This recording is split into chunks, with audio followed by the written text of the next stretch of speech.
Hi there, welcome back. Dan again from CleanGuru. So I had this expression I heard on the radio. Someone was talking about doing less better, or doing fewer things but better. So I went online and checked it out. Oh, there's books with that title. Other people have said it. It wasn't even the person I heard. So apparently, like a lot of things, it wasn't unique. It's something that's out there. But boy, it really hit me, do less but better. Or maybe I'd say offer fewer things but better, especially today. In a world that's so tough to compete, it seems like finding a niche. Let's say, in terms of what you offer, let's say there's a few things that are very unique that you could offer.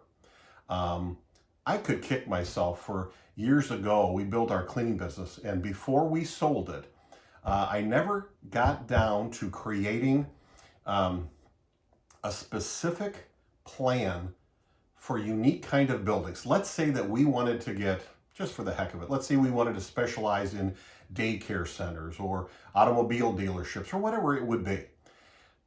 I know that it would have been really interesting to create a few little different systems, things that we could offer that would be really helpful to a daycare center or to an automobile dealership. I mean, for example, an automobile dealership, that showroom is so important. That front entry glass, those walk-off mats, that floor in that sales in the front display showroom.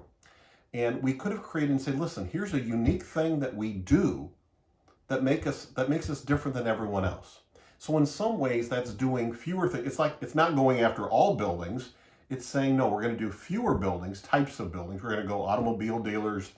We're going to do daycares and something else. And then we're going to create specific things that are amazing offerings that no one else offers. So fewer, but better.